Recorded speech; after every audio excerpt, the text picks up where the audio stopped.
এটা দেখে আপনাদের কি মনে হচ্ছে আপনারা বলুন। আপনাদের লাগছে যে এটা কোনো টিক্কা রেসিপি। কোনো টিক্কা রেসিপি নয়, এটা হচ্ছে পাকা কলা রেসিপি। যে কলা পেকে গেলে আমরা খাই না, ফেলে দেই, সেই কলা রেসিপি আপনাদের সঙ্গে শেয়ার করেছি। তাহলে চলুন পুরো ভিডিওতে গিয়ে দেখে নেওয়া যাক কেমন হবে আমি বানিয়েছি পাকা কলার রেসিপি।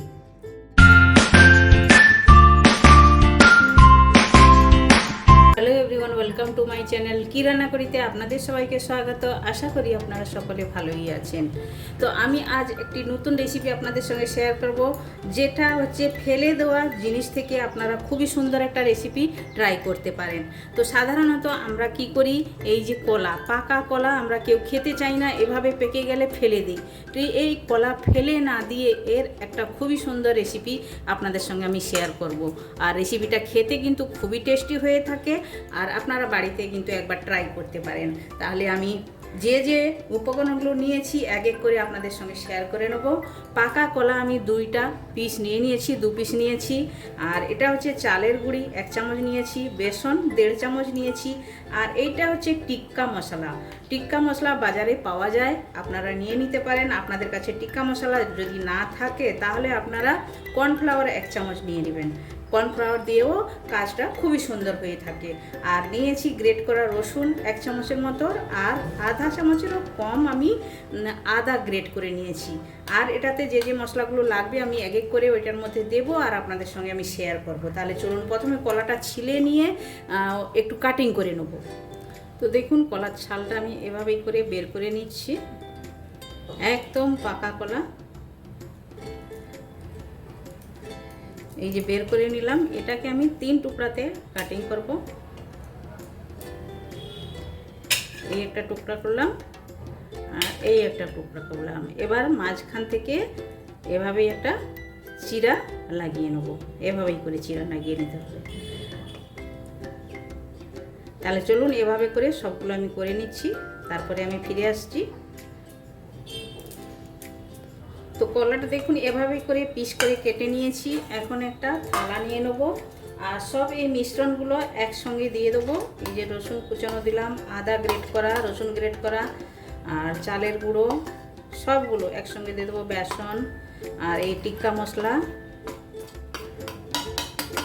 সব একটাতে দিয়ে দিলাম।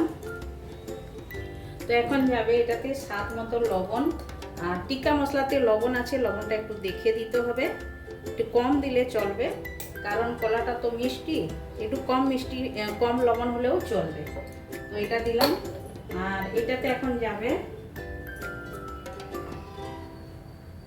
এই গরম মশলা আধা চামচের মতো দিলাম, লাল লঙ্কার গুঁড়ো এটাও আমি আধা চামচের মতো দিলাম, ধনের গুঁড়ি আধা চামচের মতো দিলাম, হলুদ গুঁড়ো আধা চামচের একটু কম অ্যাড করলাম। আর এইটাতে যাবে জিরে গুঁড়ো, জিরে গুঁড়ো আধা চামচের মতো দিলাম। এইবারে সব মিশ্রণটা হাতের সাহায্যে ভালো করে মেখে নেবো। প্রথম এভাবেই মাখতে হবে। খুবই টেস্টি হয়ে থাকে। আপনাদের সঙ্গে একটা খুবই টেস্টি রেসিপি শেয়ার করছি, আপনারা ফেলে না দিয়ে এভাবে বাড়িতে একবার ট্রাই করতে পারেন। আর এভাবে টিক্কা মশলা না থাকলে আপনারা কর্নফ্লাওয়ার দিয়েও করতে পারেন। আর কর্নফ্লাওয়ার টিক্কা মশলা দুটোই যদি না থাকে, চালের গুঁড়ি বেসন দিয়েও করা যায়, ওটা দিয়েও আপনারা করে নিতে পারেন, খেতে ভালো লাগবে। এবার একটু একটু জল দিয়ে এটা আমি বানাবো। একটু একটু জল দিয়ে মাখবো ভালো করে। তো ভালো করে মেখে নিয়েছি। এখন যে কলাটা আমি কেটে রেখেছি, কলার উপরে এভাবে করে মাখিয়ে দিতে হবে। এক একটা করে মাখিয়ে আপনারা এটা শ্যালো ফ্রাইও করতে পারেন, ডিপ ফ্রাইও করতে পারেন, যেটা আপনাদের ভালো লাগে। কিন্তু আমি শ্যালো ফ্রাই করব।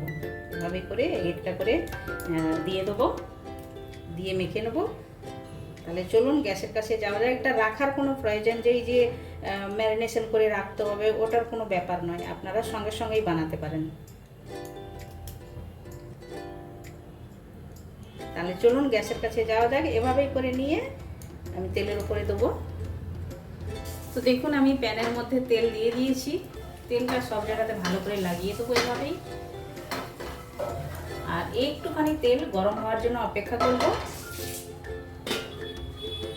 তেলটা আমার গরম হয়ে গেছে। এখন এক একটা করে এটা আমি দিয়ে দেবো এটার মধ্যে।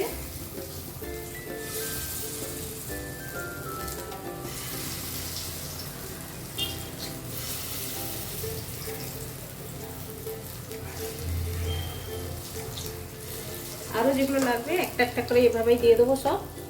তো এক সাইড হয়ে গেছে, এভাবে আমি টর্ন করে দেবো।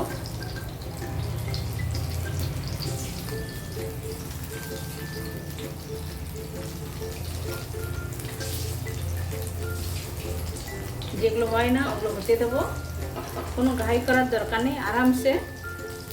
তো সবগুলো এভাবেই টর্ন করে দিয়েছি, এভাবেই করে ভালো করে ভেজে নিতে হবে আলট পালট করে। তো এভাবেই করে ভেজে নিয়েছি, এটা এখন তুলে নেব।